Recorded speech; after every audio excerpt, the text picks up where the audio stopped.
Israel शायद हमारी nuclear installation को अटैक ना कर दे। बहुत बार हल्के बात कर रहे हैं कि स्ट्राइक का सोच रहे हैं। ये बात चल रही है।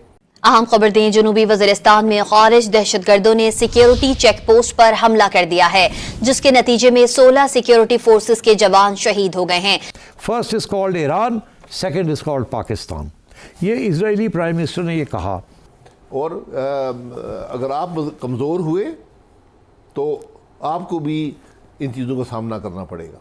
पाकिस्तान के लिए बड़ा लम्हा फिक्री है आज। ये इजरायली प्राइम मिनिस्टर अपने बारे में कह रहा है, इजराइल की greatest mission that we have is to prevent militant Islamic regime from meeting up with nuclear weapons or from nuclear weapons meeting up with militant Islamic regime. क्योंकि ये सारा मामला जाके इजराइल से जोड़ा जाता है।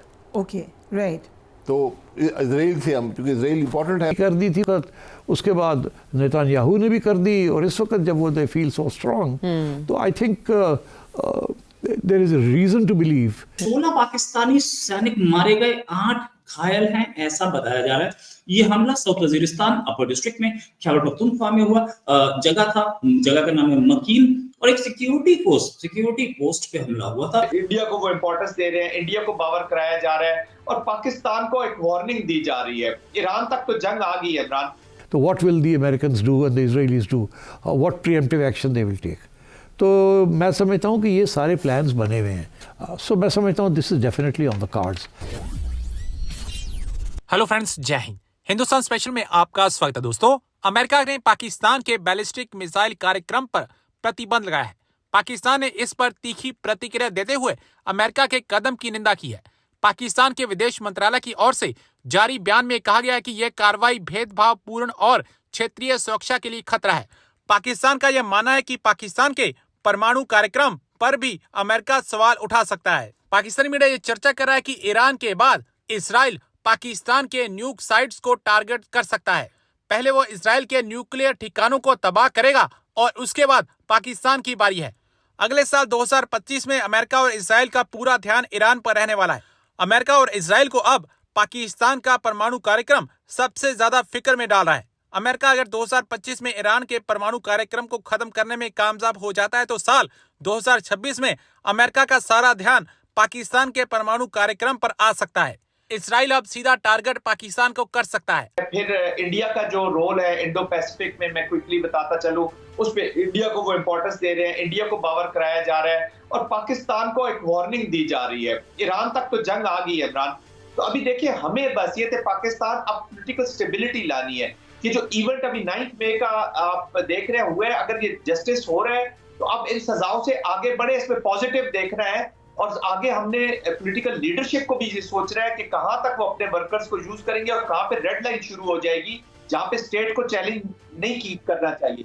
स्टेट बड़ी पावरफुल होती है, उसने अपनी विल शो कर दी है और वो दिखाएगी। अब अमेरिका इस माहौल का फायदा उठा रहा है जहां पे स्ट्रेस है, जहां पे देखें we have a special situation in Khyber Pakhtunkhwa, हमारी सिचुएशन है बलोचिस्तान के अंदर, हमारी सिचुएशन है बॉर्डर्स के ऊपर। इंडिया में एक हिंदुत्व माइंडसेट के मोदी गवर्नमेंट बैठी हुई है जो अपनी एक्सपेंशनिस्ट पॉलिसीज अपनाना चाहती है। तो पाकिस्तान को वो इम्प्लोड करना चाहते हैं, एक मरे हुए हाथी की तरह करना चाह रहे हैं। पाकिस्तान की जो जमानत है सर्वाइवल की, जिंदा रहने की, वो हमारा न्यूक्लियर प्रोग्राम है, हमारी आर्म्ड फोर्सेज है, हमारी स्ट्रॉन्ग फौज है। जनरल साहब, डोनाल्ड ट्रंप ने जो मशीर अपने खारजा पॉलिसी के मुकर्रर किए हैं, उनकी तैनाती को आप किस तरह से देखते हैं? कि देखिए, जितने भी अभी उनके मशीर आए हैं खारजा पॉलिसी के साथ भी आप देख रहे हैं, फिर उनके जो रूबियो आ रहे हैं वहां पे, या जो जितने भी लोग जेरी आ रही हैं, तो ये ज्यादातर प्रो इंडियंस हैं, प्रो इंडियन इनकी सोच है। लेकिन सर, मैं खास के साथ तो जनरल साहब, मैं खास तौर पर रिचर्ड गर्नेल की बात कर रहा हूं कि आप उनकी तैनाती को और उनके बयानात को किस अंदाज में देखते हैं? देखिए इमरान, जब वो अभी आएंगे गवर्नमेंट पे, तो आई एम श्योर के पोस्ट इलेक्शन जो सिचुएशन होती है वो थोड़ी सी डिफरेंट होती है। पिछले कुछ महीनों में सबसे डेडली आतंकी हमला बोलिए या मुजाहिदीन हमला जो कि पाकिस्तानी फोर्सेस पे हुआ है, वो आज हुआ। उसमें 16 पाकिस्तानी सैनिक मारे गए, 8 घायल हैं, ऐसा बताया जा रहा है। ये हमला साउथ वजीरिस्तान अपर डिस्ट्रिक्ट में खैबर पख्तूनख्वा में हुआ।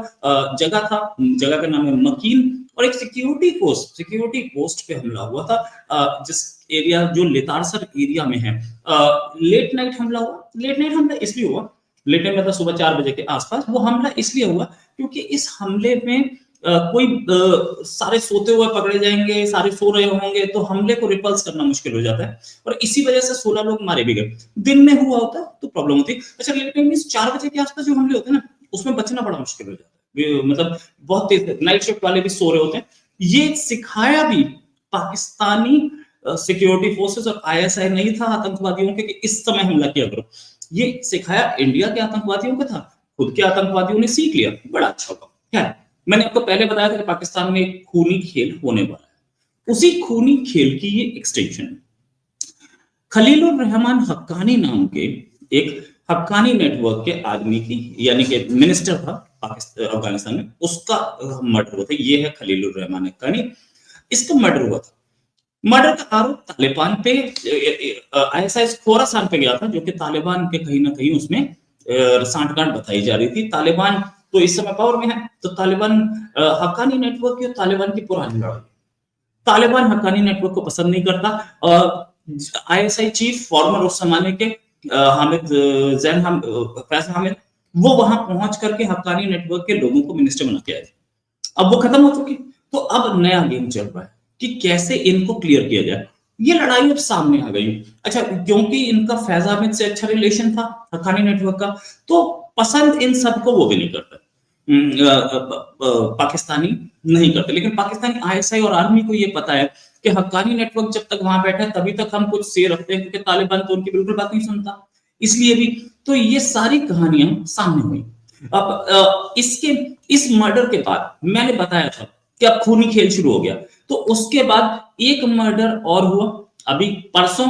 मौलाना ताहा का वेंसडे को टैंक डिस्ट्रिक्ट में मौलाना ताहा के साथ एक और मौलाना मारा गया था, ये है मौलाना ताहा। इन दो को मारा गया, ये रिवेंज किलिंग थी।